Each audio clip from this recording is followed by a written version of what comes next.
Hey Geekscapists, welcome to a brand new Geekscape episode. I'm Jonathan. If this is your first Geekscape, well, strap yourselves in. We're going to be talking some pop culture, movies, video games, comic books, all that stuff.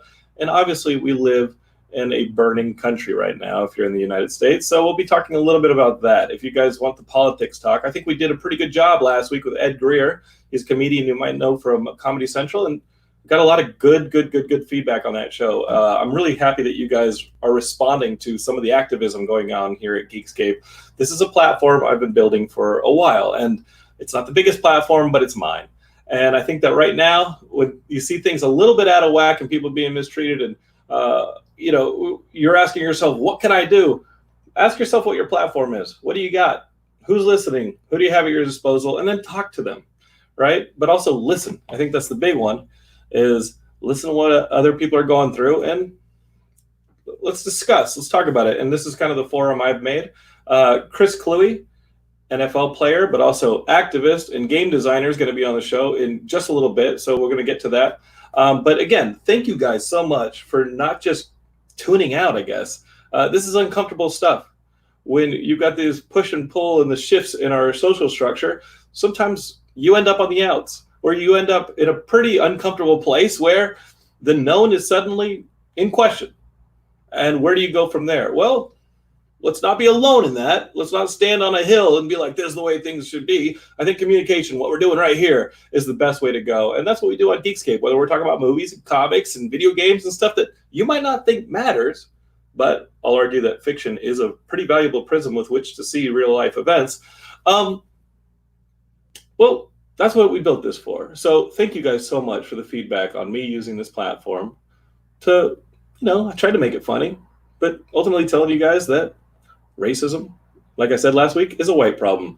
And we have to be involved intimately in fixing it from the ground up because, well, the way this country is created, we have the keys. So we got to help fix the damn thing. Okay.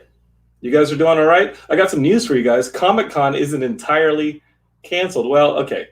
Physical Comic-Con, where you can maybe go to the Geekscape booth and be like, hey, how are you guys doing? And we shake hands and hug and all that stuff. That's out.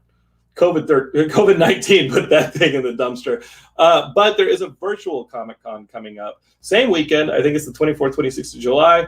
And we are exhibitors there. So it's going to be digital. It is a virtual Comic-Con. San Diego Comic-Con, just like you know it. But I don't know how it's going to work yet. I just got the email from San Diego Comic-Con the last couple of days, but we're going to have like a virtual storefront or a virtual like exhibitor space. And you guys will be able to like come in, see what we've set up, see what you can get from Geekscape, find out what we're about. I hope we're right next to Marvel. That's just what I'm hoping. If they go alphabetically, though, we'll probably be like next to some, dude named Gene who works in Artist Alley and draws like, hentai pictures. That sometimes happens. That's just the way it is. But we're happy that you guys everywhere get some form of Comic-Con. And here's another cool thing. It's free. So maybe you've never been to Comic-Con, or it's in San Diego and you don't live here, and all that stuff that keeps you from going to Comic-Con. This one's free. It's virtual. If you're listening to Geekscape right now on your internet, your phone, whatever you got, you can go to Comic-Con virtually this year. And we'll be there hanging out. The other thing is, if you guys are fans of Horror Movie Night, I was on yesterday's episode. You guys can find it on the YouTube page. If you guys are watching on YouTube right now, find it, talk about it. I sat down with Matt and Scott. We talked a little bit about horror movies, but mainly about superheroes and how they absolutely are political. So I don't want to hear that shit where people are like, oh, Geekscape's doing politics now? Yeah, let's wake up, because pop culture is nothing but political. If not political. So, yeah, Captain America punching Hitler in the face. Does it get any more political than that? All right, that's enough out of me. Thank you guys for listening. Let's get Chris up on the show from the next county south. Let's bring him on. Chris Kluwe, welcome to the show. How are you doing, buddy? I'm doing fantastic. How's it going? Good. Things have changed a little bit since I was hanging at your place in November. Yeah. What the fuck? Tiny bit. So first off, I apologize if my dogs start barking in the background, because they are dogs. It happened last time too, and I'm all good for that. If there's something that we enjoy here, it's talking comics, movies, video games, and the occasional dog barking. Like, it's all good, right? Like, I mean, that's what being a geek is all about. Well, it's their planet. We're just fucking it up for them. I truly believe that it's a dog planet. Yeah, we're just here to take care of them. Well, I think ultimately, like, Planet of the Apes is great and everything, and sure, apes have like their opposable thumbs and all that, but I envision a future just based on like social interaction and pack mentality, all that stuff that dogs got going on. It's like the Statue of Liberty. When we ultimately look up, we're going to be on the planet of the dogs. That's what I hope. Is that the dogs are what Charlton Heston has to deal with. I'd be okay with that. I think I'll probably do a better job. Well, the good news is, Chris, that I think some people like our president are actively trying to make it happen. Yeah. Like, oh, man, that guy. like, humanity, you've had a good run. Let's Right. crank it up a bit. Yeah. Let me see if I can do a hat trick of, I can only pick three. Okay, I'm going to take the 1918, Spanish flu. pandemic. I'm going to throw in the Great Depression, and let's bring back the 1992 riots, but let's make them nationwide. How do we want to do that? Man, I think he deserves an applause. Yeah, it's funny. I actually I posted earlier this week where it was he's not just speed running the Nixon presidency, like he is literally trying to speed run every terrible presidency all at once. And he's succeeding. He's doing them all. That's the crazy thing about it is I just saw a headline that Boris Johnson was voted the least popular public like world leader in like all of the world leaders, and I'm like, really? Right? Yeah. that seems tough to believe. Maybe it was only based in the UK. That would explain why. Yeah, the vote. Well, okay. There's a couple things that are straight. First off, this pandemic, and we got to talk about the pandemic. I think because we were still in the midst of it when George Floyd was murdered, and now we have the situation that we're currently in. Like Boris Johnson survived, and it's hard to like root for a pandemic, but like if anything, this is not a very good advertisement for like white nationalism or nationalism in any sort, because Brazil's like coming on strong. Oh yeah, no, they're surging from behind. They're really trying to overtake us. It's insane. And you thought the U.S. was like going to run away with it, and they were going to get their numbers up, and they're going to make America great again. But Bolsonaro is like, oh no, I'm coming at you strong. And I know that the U.S. isn't even showing the numbers from the prison systems. I'm pretty sure not all the states are reporting that. But Bolsonaro coming on strong, and the only thing I think that can stop him is if our good friend Putin actually releases accurate numbers. I don't know. I don't know. I think my money's still on Brazil because I think there's more people there. That's they're probably much more likely to get massive spreads of the disease. And that was something I've actually been noticing here in the U.S. Like there's a lot of people that have been treating this like, oh well, the pandemic's gone, we don't have to worry about this anymore. Let's all go out and party and go to the bars. And it's like we haven't even crested the first wave. Have you been hanging out in Temecula, Chris? Because first off, you just have to look out your window because you're like a few minutes from downtown Huntington Beach.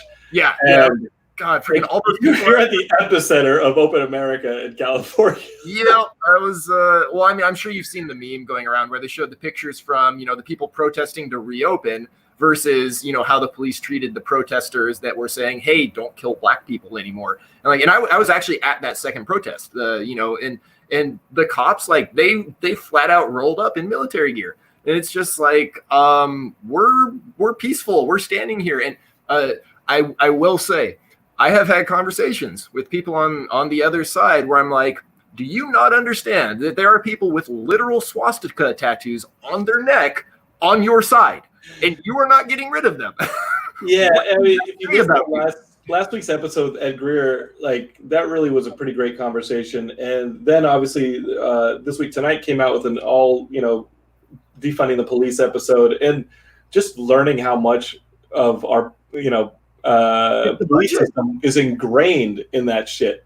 Yeah, just from the ground up, from people who like went and recaptured slaves to today.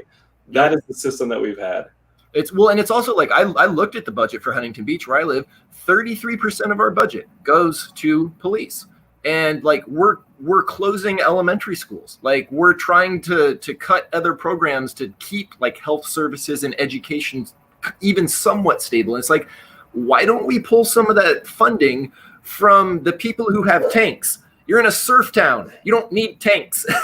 Well, let's talk about it, because like when people say defunding the police, and obviously like a lot of people have that knee-jerk reaction where like, holy shit, there aren't going to be any cops anymore. No one's going to be able to like protect me from somebody coming and stealing my PS5. What does defunding the police actually mean? Because that may not be the best term for it. Yeah, well, so I think it absolutely is the best term. And actually, Michael Harriot, he writes for The Root. He actually had a really good thread on that today, where he went over basically how the only black Republican senator has been trying to, for about like 8 years now, has been trying to pass legislation essentially taking away money from police departments in order to fund education services, in order to fund health services, because the science shows that those are far more effective at dealing with the root problems that are causing these symptoms of, you know, people either being homeless, of not having enough food, you know, living in food deserts, not having access to proper education or transportation. And so when people talk about defunding the police, defunding isn't abolishing the police. You know, right. There is still a spot for an armed presence that the citizenry has given the option of using violence. Okay, that's basically what we as citizens give the police. We say it is okay for you to use lethal force as long as you use it appropriately. That's the contract between us. Right now, that contract is not being upheld from the police side. And so what the science has shown is that, okay, instead of pushing all this money into the police departments and having them be the ones that respond to, you know, simple cases of like a homeless guy wandering down the street, right? You don't need to call the cops on that guy. What that person needs is, he needs emotional services, he needs social care, he needs something that will help him get his life back in order. Mm-hmm. And a cop with a gun is not the answer to that. So that's what defunding the police means. It means recognizing where are we failing in our communities and where could that money be better spent, not just because we think it will be better spent there, but because the science has proven that it will be better spent there. Now, Chris, does that prove my long-going point that Batman's a fucking asshole because he steals from a publicly traded company, Wayne Enterprises, that Lucius Fox can build him a fucking tank to punch clouds in the face instead of, I don't know, using his billions to make Gotham not look like a goddamn toilet that falls into the river every time there's an earthquake or Arkham explodes and lets the Joker out? Like, is it the same problem? I mean, I think the world might be a better place with less Batmobiles and more Batmobiles and Bat hospitals. Right. So Batman is the biggest villain in the DC universe. That just settles it. And again, Geekscape, I did happen to talk comics, so you can't get mad when we go all politics all the time right now. So why are people so scared of that, Chris, ultimately? And I think that may brush up to what we're talking about here on the racism thing that led into the whole BLM outrage, that people are like, oh, well, then don't start looting. These people are criminals. George Floyd is a criminal. You know, Eric Garner was a criminal. Don't commit crimes and you won't get arrested. Right. So the thing to remember there is that there are a lot of things that are illegal that aren't technically wrong, right? For a long time, slavery was legal. Like, it was legal to own another human being and do what you wanted with them. Is that ethically right? No, not at all. But you couldn't be arrested for it. So same thing in reverse. Is it ethically okay for a black person to walk down the street at night with a hoodie with their hands in their pocket? Yeah, that's fine. They should be able to live their lives. Is it illegal for the cops to roll up on that person and shoot them 5 times? Apparently not. Yeah. So that's why people... when they say, you know, oh, don't be a criminal. Well, the point is that under our current system, what you think of as crimes aren't what the cops, like, the cops aren't being punished. They're not being held accountable. They are doing illegal things, but they're not being responsible for that. And that's what needs to change. Yeah. As Tina Mabry, who's watching right now on Facebook, says, the contract is broken.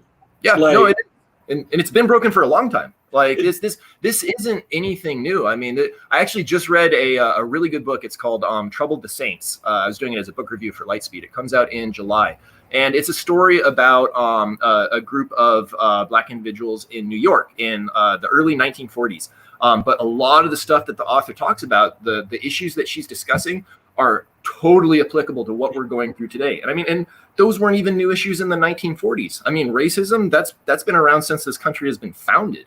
segregation, like lynching black people, like that has been around for entirely way too long. And our country has failed to address the root cause of that, which is white supremacy. It's the idea that because you're born white, you will necessarily have an easier life because the color of your skin isn't causing you more distress. Now, it's not guaranteeing that you're going to have an amazing life, but a white person isn't going to face the same response from our justice system, from a cop walking down the street, as a black person will. That's just a fact. Or ultimately grow up to be our age while living with that burden of thinking that you're going to get murdered. Right, exactly. Not doing anything, which has to, by the time you're our age, that has to be completely crippling to think that, 1 in every 1,000. And so when I start seeing people who are, getting on Facebook or they're shouting out and saying, I guess COVID-19's over, people are gathering, you have to just look at the statistical possibilities of dying of like COVID-19 versus getting murdered by a police officer. Yeah, like, and that was something I pointed out. Like, I'm not willing to risk my family's life to go protest so I can have a soy latte. Like that's dumb. Like, no one should be doing that. I am willing to risk my family's life by getting COVID-19 to go out and protest the fact that American citizens are being deprived of the same rights the rest of us have. And to me, that's not what the ideal of this country should be. And I know a lot of people like to talk about, this isn't what America is. But no, that's always been what America is. It's just America should be something better. And it's on us to try to make it something better.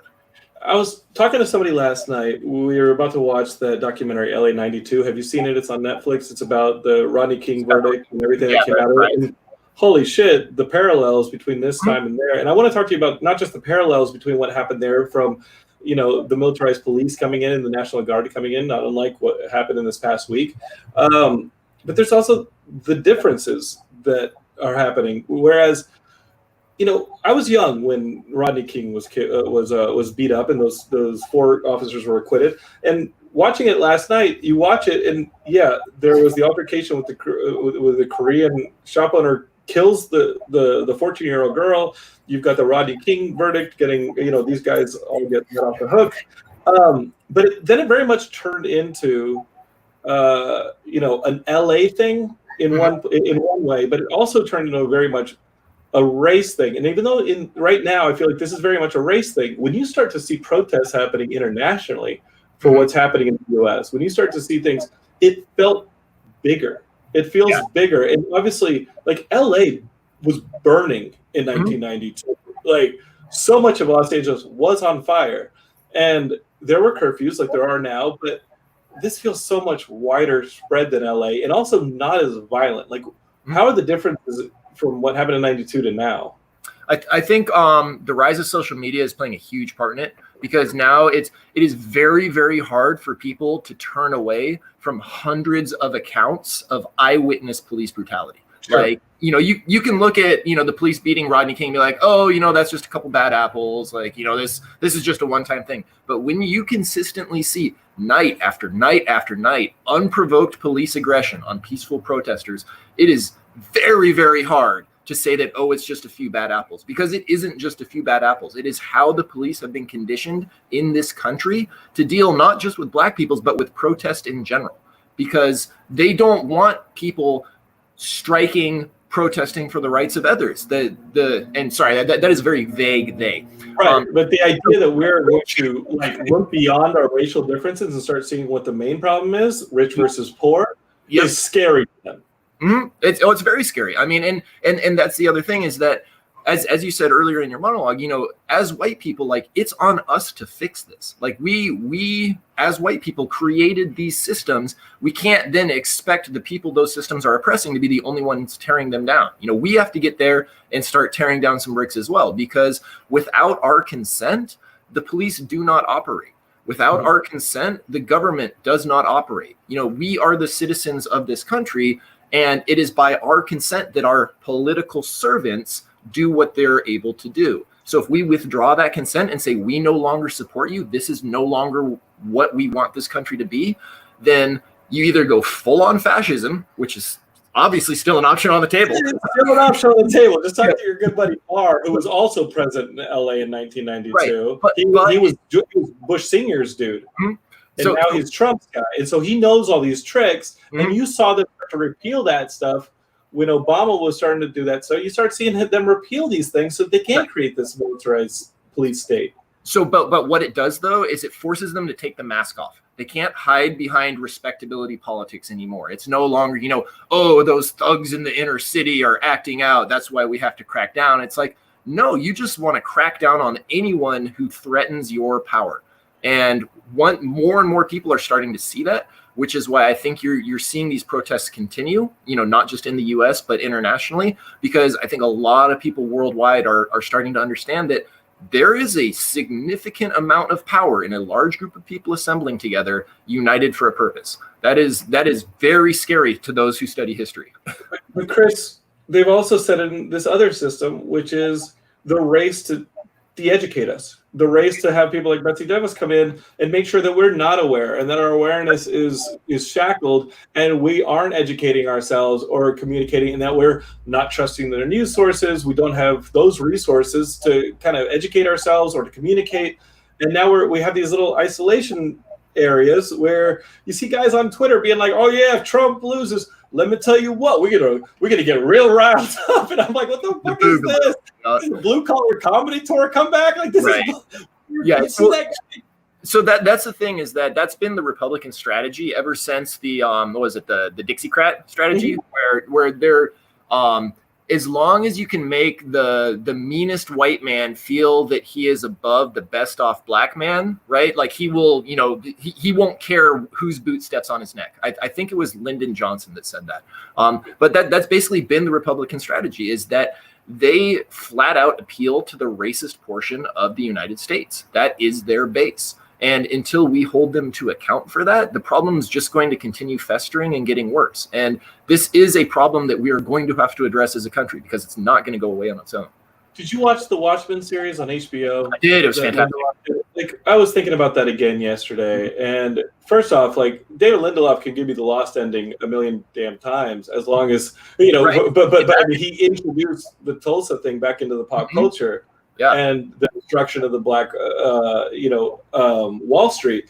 And I'm glad he did that, because it's such a little, it's such a little known piece of history, and it's absolutely shameful and haunting and disgusting. But what they were talking about in Watchmen, which I'll say right here on the show Geekscape, is I think the Watchmen TV series that was on HBO was better than the Alan Moore Gibbons book that he's been like saying is amazing in forever. People are like, oh, it's the greatest comic of all time. I think this HBO show is on another level, and it has the integration of the police with the KKK and all this stuff. And it's like, Lindelof, did you have like a magic ball and see 2020?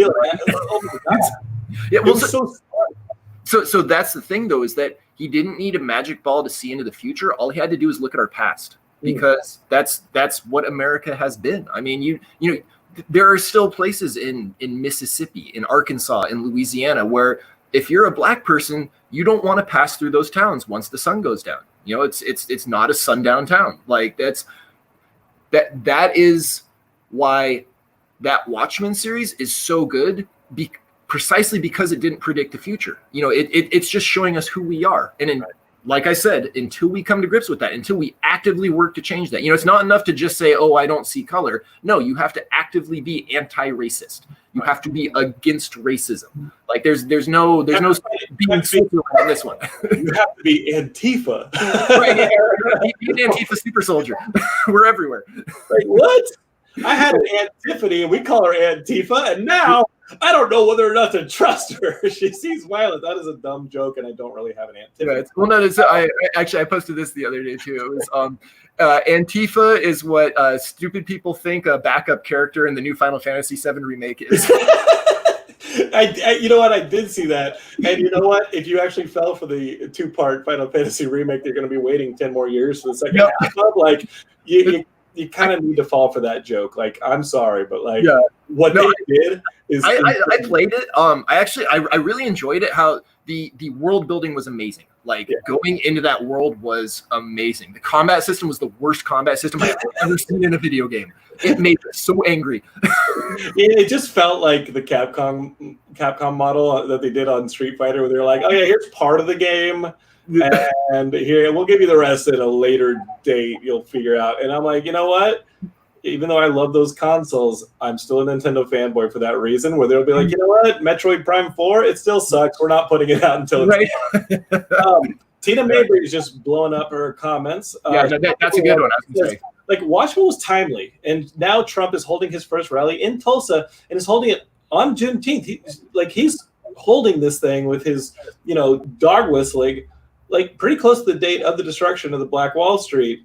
And all I gotta say is, like, this dude seems intent on putting the corona back in his coronation, because what's he doing holding these rallies?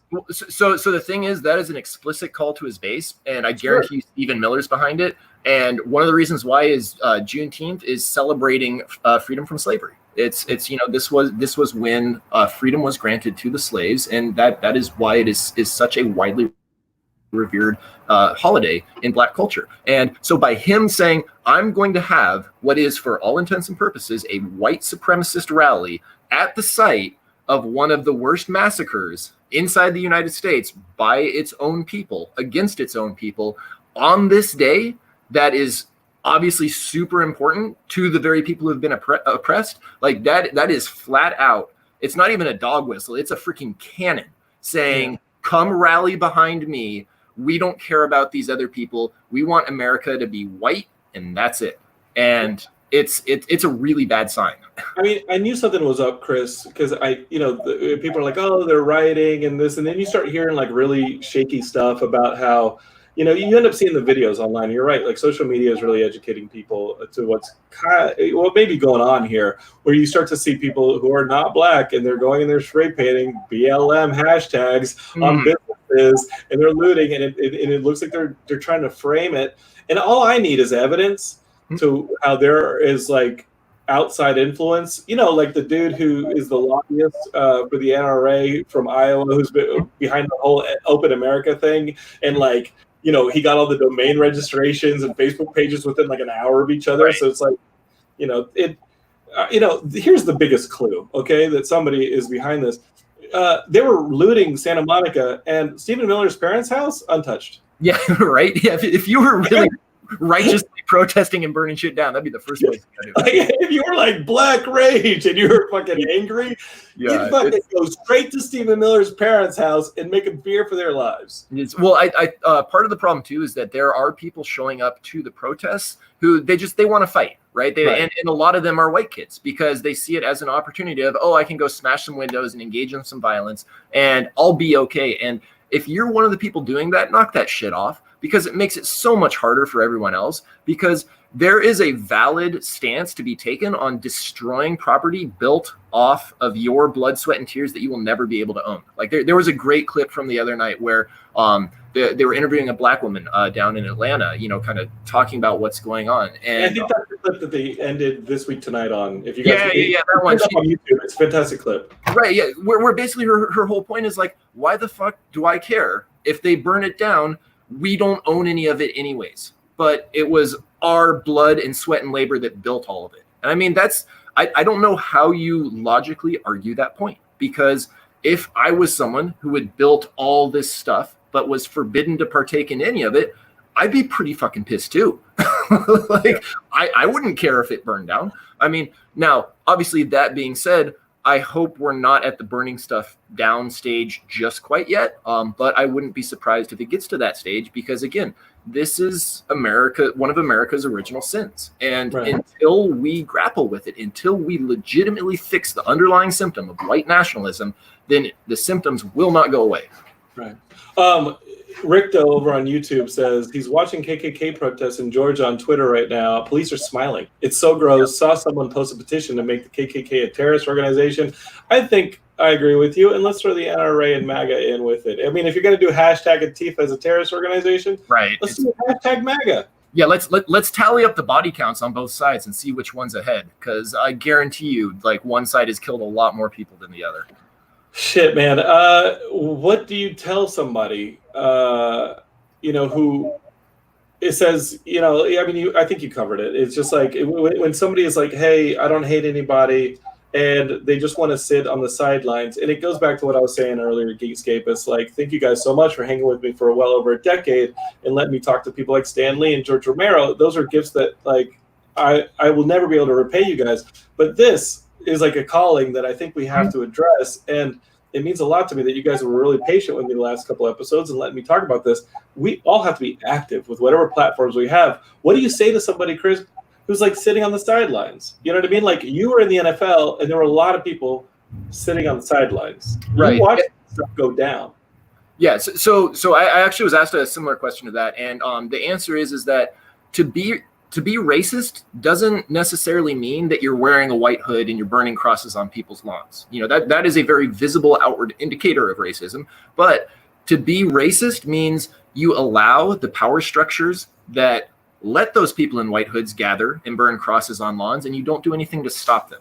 Oh my God, how many times have you been in a conversation in the last 2 weeks where people are like, oh, let's just agree to disagree? Right. It's like, no, again, back to my earlier point. It's not enough to just stand aside. You have to actively be anti-racist. Like, when the Nazis are marching on your side, you're on the wrong side. Like, we firmly established that in the course of history. Nazi side, bad side. Other side, good side.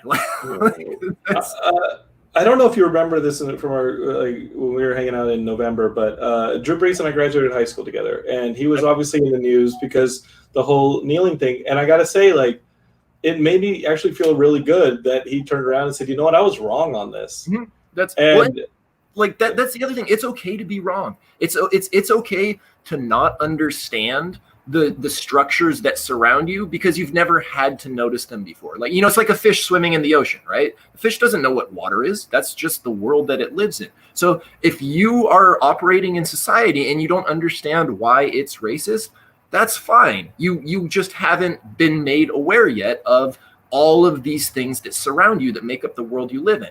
However, once someone does inform you of that, once you do learn about that, it then becomes your duty to dismantle those structures. Otherwise, you are helping perpetuate them. Are you quoting David Foster Wallace on my show?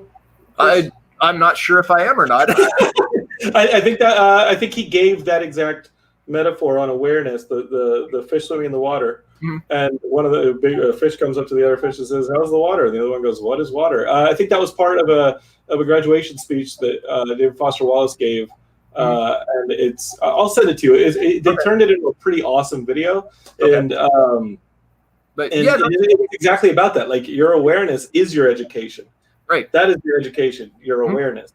Yeah, and that's also one of the reasons why one of the main planks of the Republican Party for the last 40 some odd years has been defunding education and trying to shift those funds into private schools and charter schools. Bat tanks.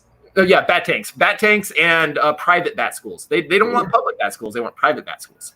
Right. They you gotta have that. So just to like talk about the defunding the police, like, that is what I think is the smart thing. Is ultimately, like, we do like police officers. We do believe that there should be police officers. We do not believe that they should be doing everything that we ask them to do.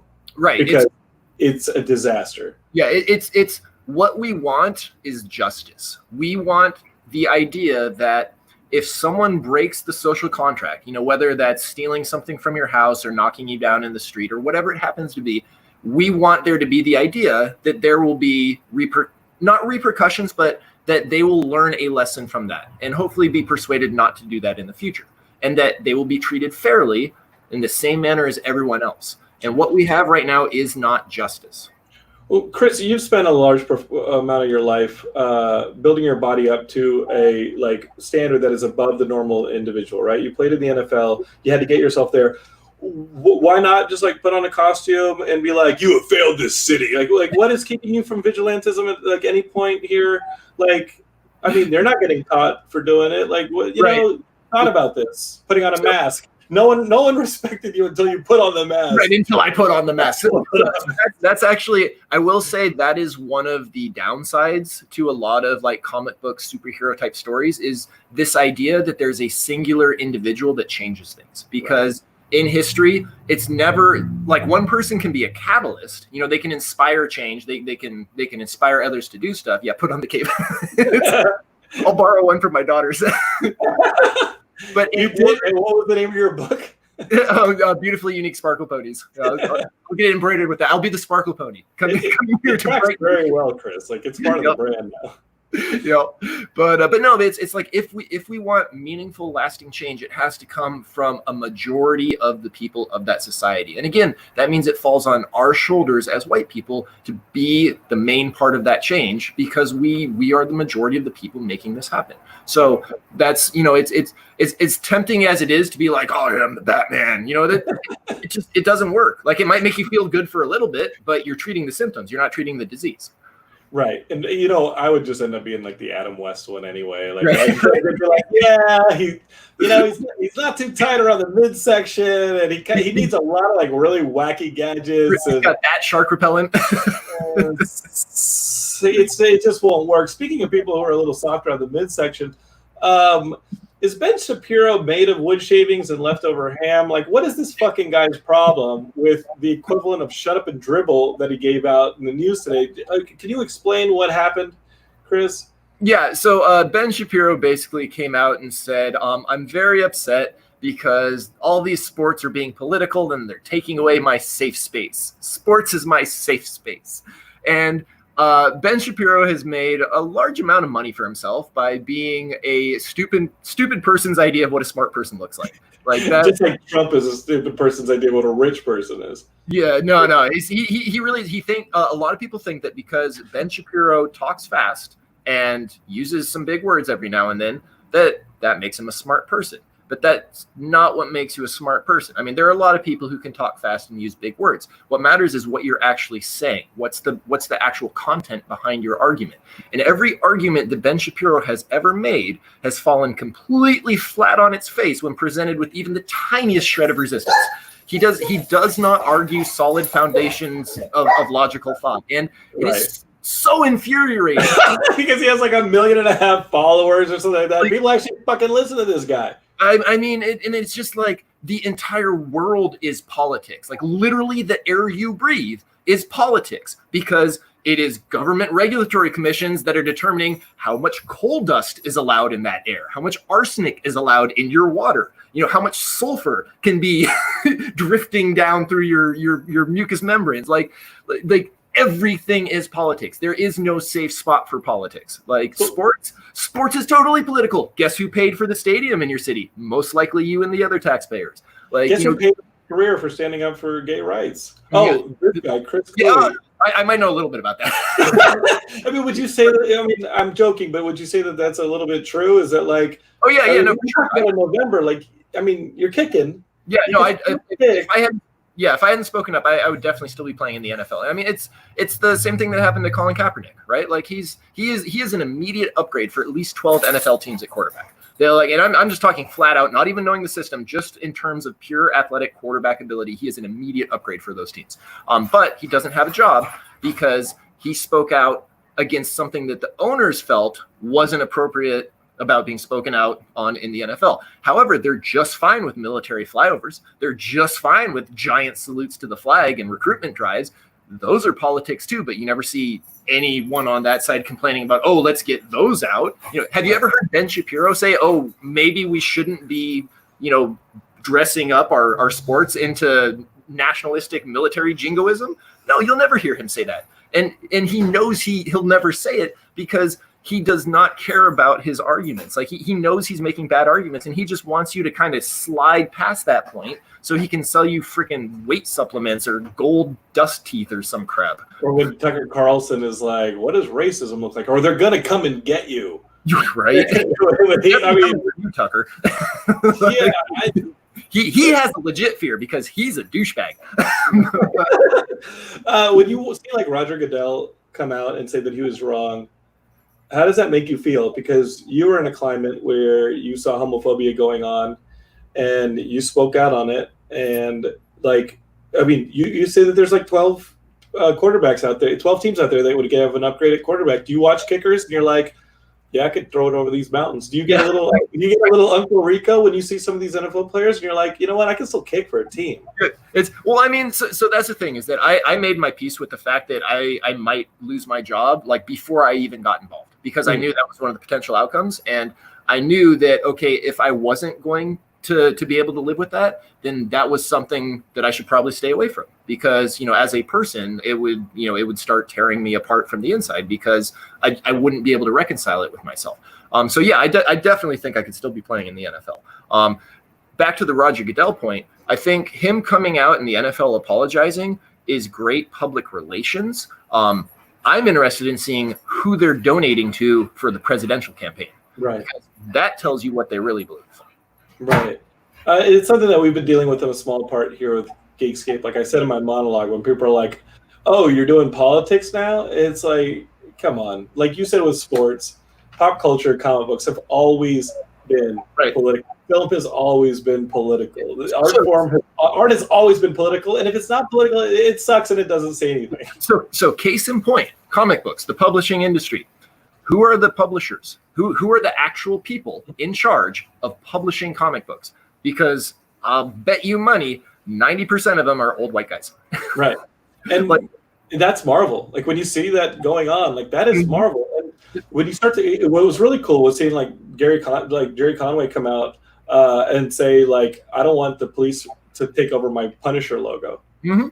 And I'm just going to start like getting artists to start making new Punisher logos for me, because the militarized police are everything that the Punisher like would not stand for. Right, yeah, exactly. That's that's the thing, is that idiots have never been shy about repurposing symbols to things that those symbols do not mean. I mean, like that's been a primary factor of idiocy for a long time.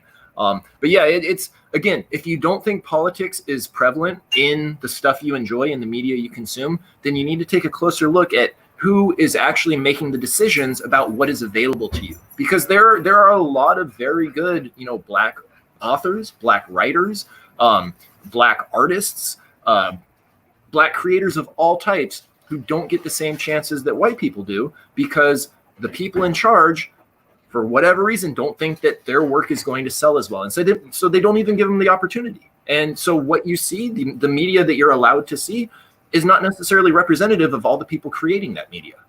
And Chris, how much of that has to do with what we said earlier with the white population just being a majority in this country? And is that a problem? And this is not how I believe at all. I'm just playing some level of devil's advocate. This is almost psycho coming out of my mouth. Will the problem correct itself if we just keep braiding people out? Like if the minorities continue to rise in this country just on a demographic level, as a Hispanic myself, if like I can only make a Hispanic kid, if we keep going, like does the problem solve itself, Chris, or does it just become more violent as people try and hold on to their diminishing part of the island? Right. So historically, that's usually how social changes happen. They either happen very, very quickly due to violent uprising, or they happen over time as the ruling caste essentially just dies out and not enough rise to replace them. And so that is also one of the other things that terrifies our current batch of white nationalists, is that they can see the demographics of the United States and they can see it changing, and they know that white people are going to become a minority at one point or at some point. And what terrifies them is that they're worried they're going to be treated how they treat other people. And so the thing is that if we wait for that to happen, it might happen, it might not. Odds are probably in our favor, but it doesn't do anything for all the people that are suffering right now. Right. And I would say, as an ethical obligation, that we as human beings need to do everything in our power to help people right now, because that's other human beings. Like they absolutely deserve a chance to live their lives the same way I have the opportunity to live my life. I thought you were going to say it was a moral obligation for us right now to just have as many mixed relationships as we can. Well, I mean, just get busy. Love will win. Like we can conquer this. Free love. I mean, Davis, I know sex is tough for us, but we have been known to climb that mountain occasionally. All right, and we got to do it, and we got to do it with flavor. All right, like we cannot just take, like we got to mix it up. Okay, Geekscapists, we got to level up on this one. That's how we're going to do it. But you're right, like the immediacy of having people actually murdered. I'm joking, but like that is something that has to be addressed in the here and now. Let's talk a little bit while we're talking about the future. Your book, Otaku. It's available right now. If you guys are watching this, the show notes right there. There's a link. You guys can go over to Macmillan Publishing and get yourself a little book. This is one that we talked about in November, but it was published, I think, in March or April. And what a fantastic time to have a release. Oh, man, just perfect timing. Shit, man, I'm really sorry about that. I was hoping that George Soros would hold off on the pandemic a little bit longer. Yeah, I mean, Bill Gates and his 5G microtransmitters, they really What's funny is we were talking about, I remember, like, I sent you an email, we were talking about how becoming a billionaire just changed, like, or like you cross this money threshold and suddenly, like, you can't relate to other people and it changes you. And I was like, well, what about Bill Gates creating schools? And I wasn't even back in LA by the time that news story hit, where Bill Gates was like, well, I won't give up all of my wealth. And I'm like, yeah, hold on. Like, well, so for a current day example of that, like literally today and yesterday, J.K. Rowling, creator of the beloved series of Harry Potter, thinks that trans people just aren't people. It's like, what is wrong with you? Like, you could have just bought an island and fucked off to it and never done anything ever again, and the world would have been better than if you had started spouting off that nonsense. You were doing so well, JK. Like, we were overlooking parts of your book that were questionable. Wait, that were really racist. Like, you were doing so well. Yeah, as someone pointed out, you named the only character Cho Chang. It's like, really? It's a fucking sound effect. That is literally the joke of, like, throwing a can down the street.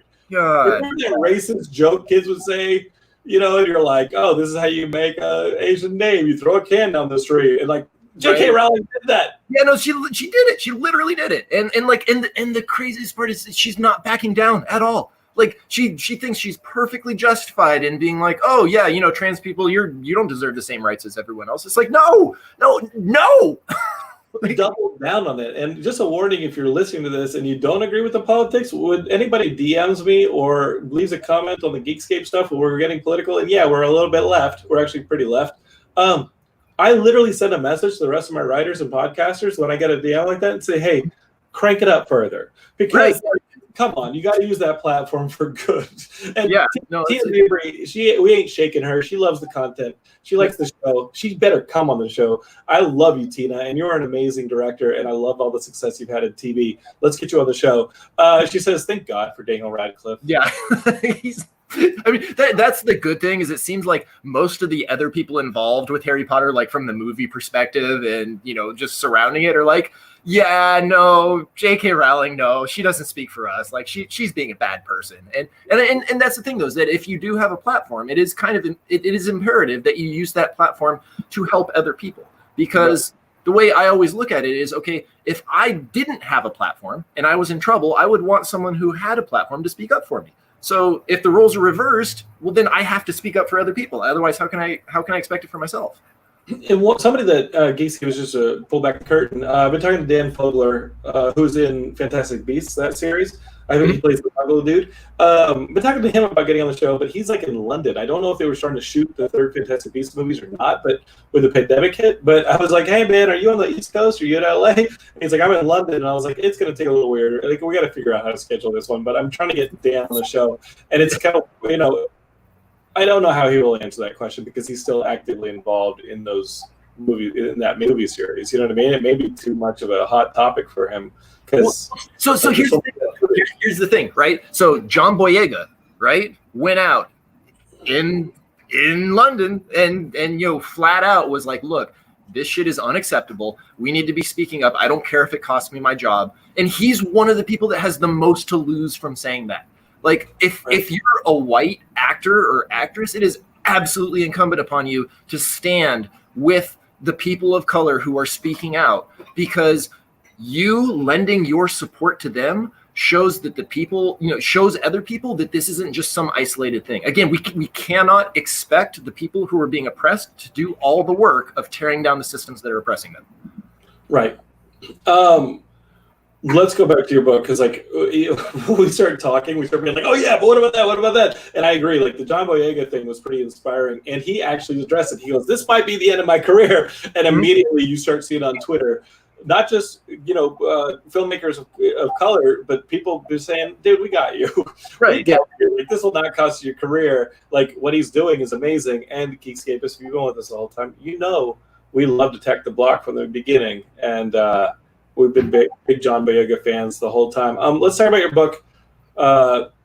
Otaku, we got to talk about this thing. I'm gonna go ahead and like bring up the. Let's see, Geekscape is hold. If you're watching this streaming, just like take a look. Look at this, Chris. There, look at that. Right there, the Macmillan website. You can order this book at Otaku. It looks pretty good, right, Geekscape? Dude, what is this about? We talked about it briefly a little bit. Talk about your book. Like, what is going on with it? Yeah, so it's kind of like a love/hate letter to game culture. I've been playing video games and board games and card games pretty much my entire life, and especially like MMOs. I played Ultima Online when it first came out, EverQuest. Oh my god. World of Warcraft. I was in a top 3 U.S. rating guild, so like I've like seriously played games my entire life, and one of the things that I've noticed is that people have this idea that like online space is somehow different than the physical space of real life, and it really isn't. Like there's so much racism that happens online. Like there's so much sexism, so much misogyny, and people like to say, oh, just log off, right? Just don't think about it if it bothers you. But what we're seeing with the rise of the internet but not just in the US but worldwide is that it is becoming almost a necessity to have an internet connection to do a wide variety of jobs, and it's not like you can just log off.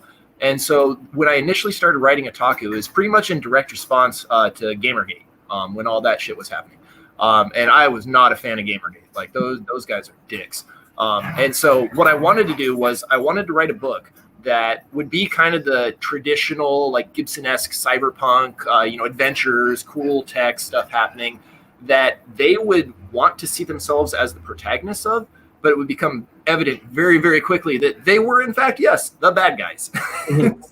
And so the main character, Ashley Akachi, she's a half black, half Japanese, bisexual woman with a lock of blue hair, because I figured that would tick all the boxes. But the thing was that Gamergate is like scared of. Right, yeah, exactly. It's like their worst nightmare come to life. But the thing was that I didn't want that character to be a caricature, right? Like I wanted this to be a legit, like if you read Ash's story, then it should be recognizable as an experience that people have had. And so I made, very, very sure that, okay, after I'm done writing my first draft, getting lots of feedback, from women, from black women, people who have lived these experiences to make sure that what I'm writing is authentic to their experiences. And what I thought was interesting is that when I got the reviews for it, Publishers Weekly really liked it. Booklist really, really liked it. Gave it a starred review. Both those reviews were written by women. Kirkus gave it a terrible review. They hated it. Like they savaged it. On what grounds? Yeah. They didn't like the fact that there was misogynistic language, that there was racism. Have you been online? Have you been Zoom bombed? Dude, have you been Zoom bombed? Getting Zoom bombed. I have not been Zoom bombed, but I know what it is. Shit. Within like 30 seconds, you're just getting barraged by the most homophobic, racist stuff ever. And they're like finding your names in Zoom and like calling out to you. I'm dating a woman named Heidi Cox. You think they were really nice to her when they Zoom bombed? No. Yeah, they went right for the one with the last name Cox. Right. So, and so what I thought about the Kirkus review was that the reviewer was anonymous. And yeah. So like pretty much all the women I've talked to that have read it have been like, yeah, this tracks really well. I see exactly what you're going for. And then a lot of negative reviews from guys, mainly white guys, who are just like, oh, this isn't what it's like. I'm like, yeah, you're kind of proving the point, guys. So, yeah, Geekscape, we got to live in that discomfort, and I don't want to hear about any of you guys going on like your online games and acting like that. It's just and that was the thing, because I do love games. Like I love, and to George Pepe's comment, I do not play classic WoW. I had to stop playing WoW once my second daughter was born, because kids are more important than video games, and I needed games that I could pause. So, right. So you grow one that you can't pause? Like, wait a minute here, pal. Yeah, right. Like, you were like, I'm going to level up and I'm actually going to do like real life. When it's feed the baby or more DPS, I got to go with feed the baby. Right. You actually went and just like grew yourself a Tamagotchi. Good luck, man. Right. Yeah. Instruction manual. It doesn't come with an instruction manual. No. But Yeah, no, it's so like I also wanted there to be in the book, you know, people who have played a lot of games, you know, who are conversant in geek culture and in nerd culture. Like I threw in so many Easter eggs in there where I actually had a couple different people when I was like doing my initial drafts and revisions did not know each other at all. They sent me like almost word for word the same text where it's like, wow, this is like Ready Player One, but it's good. I'm like, oh my God, thank you so much. Man, I got to tell you, Ready Player One, I saw the movie, but yeah, it's a visual feast. when people started talking about the book, I remember when the book came out and people saying, Jonathan, this book is perfect for you. And they started talking about all the references. It just felt like I was going to be stuck in a conversation with the nerd guy who has to prove to you how much of a nerd guy he is. And I just want to turn his ass off. It's a BuzzFeed listicle in a book. So it just, I was like, I don't know if I want to read this. It's you know, it just sounds like a nightmare. It's got problematic parts. Let's put it like that. But no, that was one of the things is that, like, you know, as gamers, we do love Easter eggs though. Like it's so much fun, you know, to be like, oh, you know, Captain America, I got that reference, right? Right. So I really wanted to throw in, like, you know, a bunch of those, but in a way that made sense and that also didn't detract from it if you didn't know what I was referencing. So, you know, if you don't get the Easter egg, like, that's fine. It's not necessarily meant for you to be the person who gets it. It's, you know, for people who, you know, who have rated like 18 hours a day, and, you know, that's just a little something extra there for them. But at its core, I wanted the story to be something that everyone could relate to, which is the fact that, hey, racism exists, misogyny exists online just as much as it does in the real world, and people who have to deal with that have to go through some serious shit. And I mean, as we're seeing, like, that's not science fiction. That's reality. And as we become more integrated with this online world, Geekscape is, we're not fixing it here in the real world. Like, it's just going to carry over into whatever Second Life avatar you got. Your fucking Animal Crossing character is going to end up getting, like, nobody who wants to come to their island and sell turnips. Like, you understand, like, the digital world that we are all going to is not an escape, it's integration in our lives. We're just going to carry our same, like, human problems into that one. Mm-hmm. And as George Pepe says, like, you know, real life is better than video games, always. I mean, dude, I love my video games, but, like, yes, it's just an escape for a lot of us. Yeah, well, so the thing is, I don't know that it's so much as an escape. I think it's more our physical lives are transferring more and more to virtual environments. And I think that's something that we as humanity need to come to grips with, because, you know, absent any sort of, like, huge societal breakdown, the internet's going to be with us for you know, the foreseeable future. So, like, we need to figure out how to interact with each other online in ways that don't widen the rifts between us in terms of being social creatures. Mm-hmm. Well, Rick, though, you threw up and you said, Jonathan, you have robot voice that was in video. No. The Max Headroom version of Jonathan is the real version of Jonathan. The algorithm breaking down. No. The Max Headroom version of Jonathan is the real version. And real quick, Chris, like, you are a game designer too, and you create, like, tabletop games. You ran tabletop games there in Huntington Beach, which is something, like, dude, I've been moving stuff to storage. I have, like, over 70 short boxes of comics. I have more comics than, like, a lot of the stores here in LA. And I'm sitting here and people are like, why don't you just open a store? Dude, you did that. You were like, I think I'm going to open a store. Like, I don't think I'm going to do that, man. Not in this economy. It's too damn hard. Yeah, no, it's, well, so the one of the things that kind of sucks with the rise of like Amazon and the big shipping companies is that the social spaces that you would meet up with other people to play games are going away because they just can't afford to stay open anymore. I mean, it's like the main the store I ran, it was in Costa Mesa. It was called Mercenary Market. I think we were open for like 4.5 years or so until they just kept raising the rents, and eventually we're like, look, we can't make the rent anymore. Like we're a game store. We're not pulling in like millions of dollars.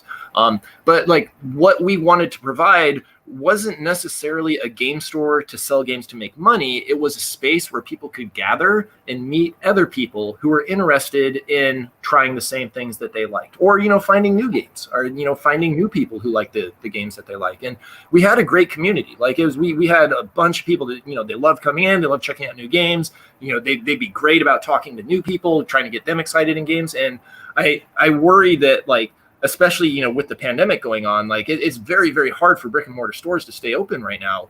So, not to get off topic, but if you can, please support your local game stores, your local bookstores, your local restaurants, the small mom and pop joints. Like, they need your help more than the Amazons and the Targets and the Walmarts. And it might cost a couple extra bucks, but if you don't spend that money now, you might not be able to spend it in the future, because all that's going to be left are the big corporations.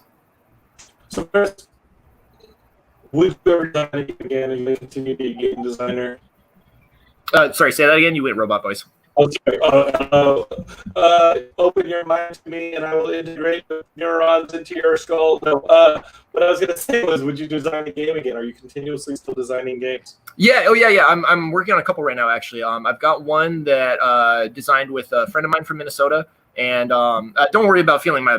Don't feel guilty about buying my book on Amazon. I understand, for some people that is the only option. But when for your local stores. But in terms of games, we have a prototype of one we've been working on. It's kind of like a tile laying competitive / cooperative game. There's another one that my brother and I are probably going to start working on. He just sketched out the idea to me the other day, and it sounds pretty intriguing. It's if anyone's played Galaxy Truckers, it's kind of similar to that in terms of, like, you're going on a journey, trying to make it through the journey with surviving, but as opposed to building a spaceship like in Galaxy Truckers, like, it'd just be with a deck of cards. I have an idea for a video game that I'd like to do, sort of a. Did you ever play Dungeon Keeper back in the?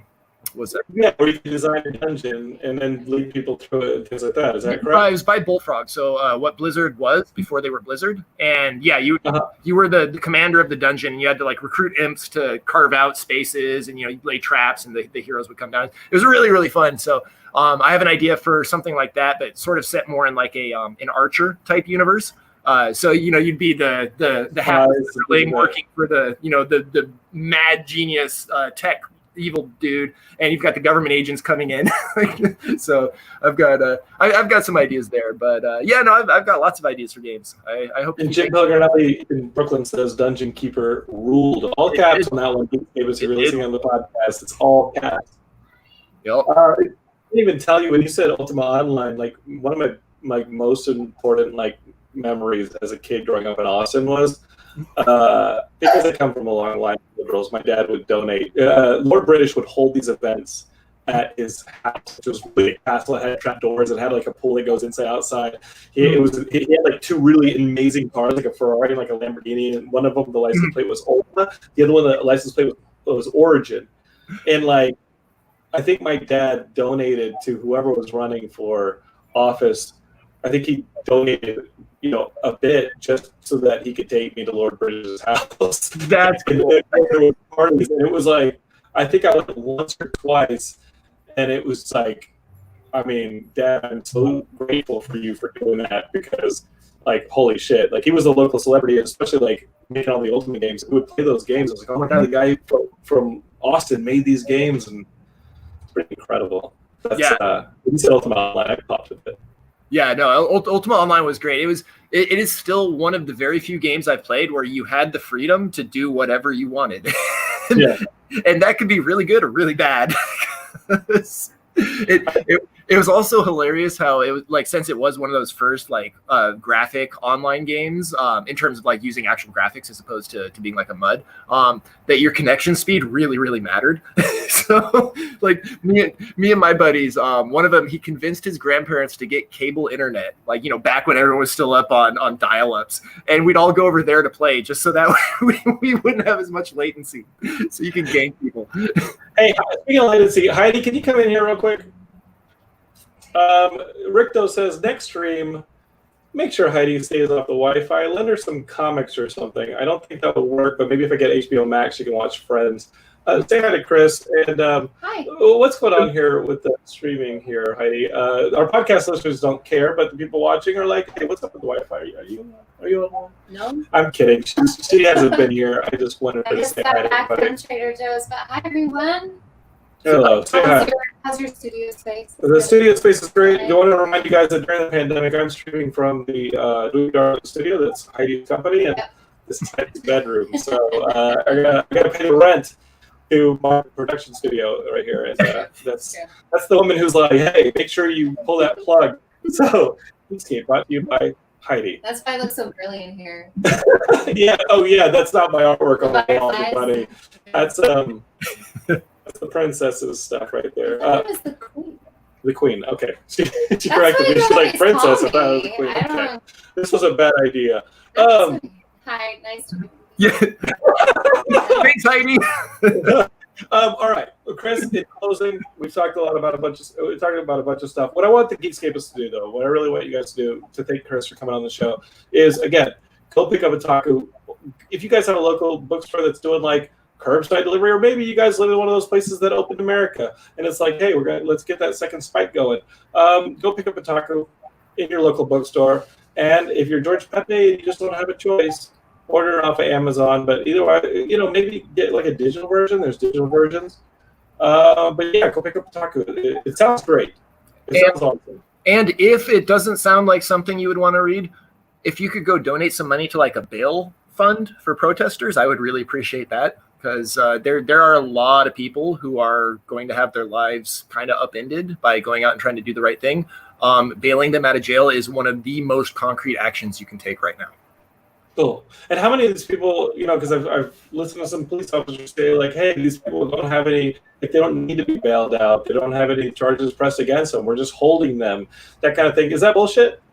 I mean, it probably depends on the precinct. I know there are in New York in particular, the lead prosecutor has said he's not going to prosecute anyone with with protest charges or being out after curfew. But depending on where you live, that might not be the case. So I would say a fairly good Twitter site to follow. They're called Unicorn Riot. They're kind of a press collective based in Minneapolis. They've been doing excellent work, not just following the George Floyd case, but also following a bunch of other situations around the country, and they have been for a long time. They usually have a pretty up-to-date list on where funds are needed and how they are helping people.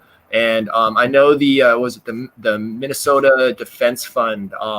They had gotten a ton of donations, and basically like, all right, we have more than we need. Here are other places you can donate to help people who might be getting in trouble because of the protests. So if we follow Unicorn Riot, did I get that right in the banner? If we follow them, then they might have those resources. I think it's actually UR_riot. I believe I'd have to look it up. But yeah, they would have a let me look it up real quick. It's all good. I mean, they can follow you, Chris, right now at Chris Warcraft. Yeah, I mean, I retweet a lot of stuff, so. You talk a lot. I mean, yeah. I mean, there are a lot of boneheads that come at you on Twitter, and I active with them. Sorry, it's UR_ninja. That's okay. Right. Okay, I'm gonna fix this one. It is UR_ ninja. I can do this. I can do this. And they, like I said, they've been doing great work in terms of covering not just protests in Minneapolis, but protests all over the country, and just trying to educate people on what the reality is like for people on the ground at these protests, and just in terms of fighting back against a militarized police state, because that's basically what we've turned ourselves into. Well, Geekscape, as we can turn it around. I want all you guys not only to follow Chris at Chris Warcraft on Twitter. I just want you guys to go order Otaku, or look and see who you guys can offer bail relief funds to. I want you guys to find the people in your lives who aren't registered to vote. I want you guys to get them to vote, because as Chris said earlier, like, everything is political. The air we breathe, every single decision we make is controlled by some form of politics, and we got to stay engaged in it so that the system doesn't go to shit, like what we're seeing outside of our windows. So find the people in your life who are like, oh yeah, it doesn't make a difference. I'm going to sit on the sidelines. I don't know who to vote for. They're all the same. What about that one? They're all the same. and get them engaged in the voting process. Let them realize that the reason they're having a tough time at life right now is maybe because they sat at the last one, right? So get them to vote. Register to vote, Geekscape. Is that something you're going to start hearing a lot of here on Geekscape? If you don't like it, you can get the fuck out. Nice. Chris, I love you, dude. Hopefully we'll see each other when this whole thing is over. And maybe play some tabletop games. Maybe play a new one that you got coming out or something like that, you know, whatever you want. That would be excellent. And yeah, thanks for having me on. I really appreciate it. Thanks for spreading the word. Yeah, what we got to do is we got to go back to Comic-Con. I don't know if you get July's off, but maybe come to this is what you do. Okay, Chris, I'm going to give you a mission. Mm-hmm. Get yourself another game developed. Maybe have the people over at Macmillan send you some copies of Otaku, and then let's have you at the Geekscape booth at Comic-Con, the real Comic-Con, the in-person one, not the virtual one coming up. Let's get you there in July 2021, and let's get you to hang out at the booth a bit. Cool. Yeah, no, I'd love to. I will absolutely talk to the publicist at Tor. Cool, man. Thanks so much, Chris. Thank you, guys. That is Chris Kluwe. You guys can pick up the book, again, Otaku, but go get it locally. Go help out those local businesses that are struggling through the pandemic. This is Geekscape. You guys have been awesome. Thank you guys for letting me talk politics. You can follow me at Jonathan London on all those things, and just search for Geekscape. You'll find me on the social medias. You'll find Geekscape. Listen to the other podcasts, from One Hit Thunder to Matt Mania to Horror Movie Night to all the podcasts that we provide, and we love you guys. I'm going to go cook some dinner. You guys are the best. Geekscape forever. Over and out. Peace.